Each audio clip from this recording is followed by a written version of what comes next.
Mañana con un minuto. Esta es Radio Miraflores. Esta, la Cámara de los Comunes. Hoy día especial, martes especial, Lima, cielo nublado, cielo triste, cielo agónico, el espíritu encogido. Hoy día martes 23 de junio, víspera del Día del Sol, víspera del Inti Raymi. Desde Radio Miraflores para el mundo, radiomiraflores.net, radiomiperú.com, Radio Huánuco y en mi tierra, Puno, con mucho frío, Radio Manco Cápac.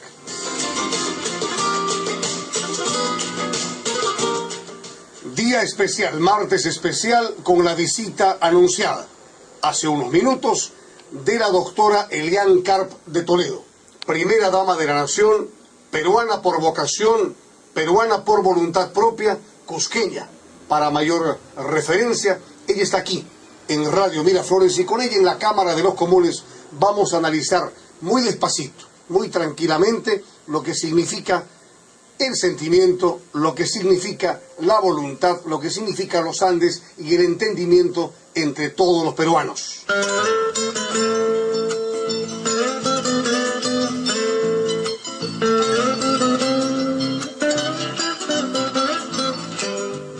Querida primera dama, querida doctora, bienvenida a Radio Miraflores. Muchísimas gracias, Gustavo, en esta mañana muy fría en Lima, por cierto, pero pensando ya en el día en el Cusco, el día del Cusco.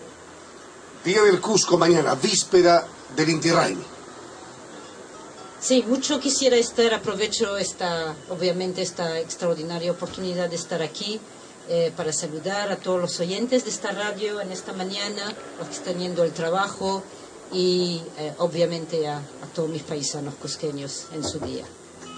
Amor, amor, ¿qué está sucediendo? Amor, amor, ¿qué te está pasando? Doctora Elian Karp, cuando uno mira hacia atrás, encuentra a una joven universitaria en Stanford y encuentra su vocación indigenista, antropológica, sociológica, humana, política. ¿Dónde surge la doctora Karp con esta vocación precolombina? Es difícil retroceder tanto porque esto ocurrió hace tanto tiempo. Yo creo que en mis primeros días en la Universidad de Stanford me tropecé literalmente con el destino, con unos textos de José María Arguedas. Y estos textos yo creo que han transformado completamente mi vida en el sentido más amplio de lo que uno se hubiera podido imaginar. Empecé a leer Los Ríos Profundos, empecé a leer sus cuentos, empecé a estar en contacto con el quechua, lo que es la poesía quechua. Y poco a poco esto me llevó por unos azares del destino hacia mi esposo. Estaba buscando a alguien que me podría hablar de este mundo de Arguedas. Y encontré a mi esposo. Y justamente esto coincidió con la lectura del Zorro de Arriba y el Zorro de Abajo, que habla de la migración andina hacia el puerto de Chimbote en la época, en los años 70. Es una de las últimas novelas de Arguedas. Y me presentaron a mi esposo en esta oportunidad. Y yo creo que a partir de ahí ya estábamos marcados para conocernos. El viaje de Bélgica se produce hacia Stanford. ¿Cuál es el proceso de migración? ¿La familia dónde se forja, dónde se instala la familia Karp?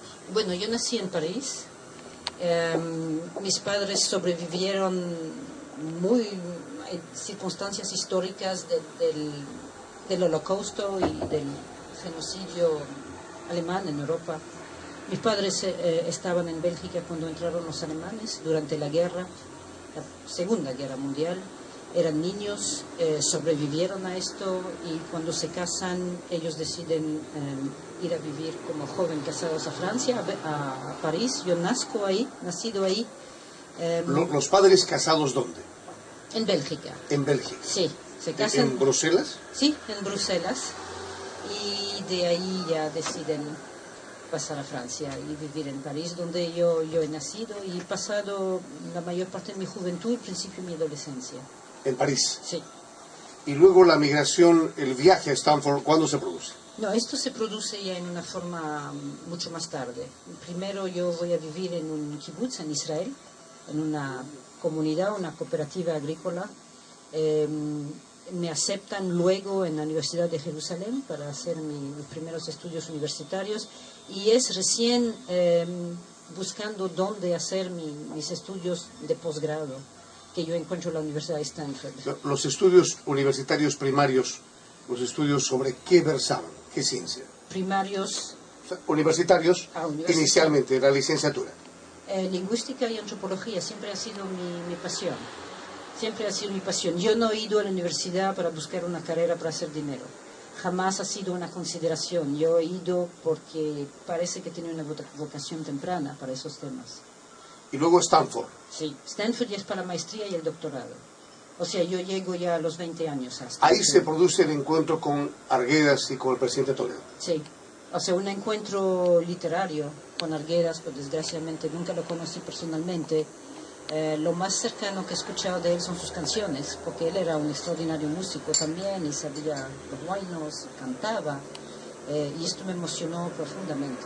Sibyl Arguedas, la viuda de José María, ¿tuvo alguna relación? La conocí una vez en Chile, sí, la conocí, hablamos, intercambiamos. Me parecía increíble poder acercarme a alguien que lo conoció y que vivió con él. Pero no tuvimos obviamente mayores encuentros, pero sí la conocí. Un personaje muy interesante, señora. Toda la familia, sí, toda su familia. Luego, a partir de José María Arguedas, se produce el encuentro de matriz con el Perú. O sea, sí. Existe una vocación demasiado apasionada por el Perú.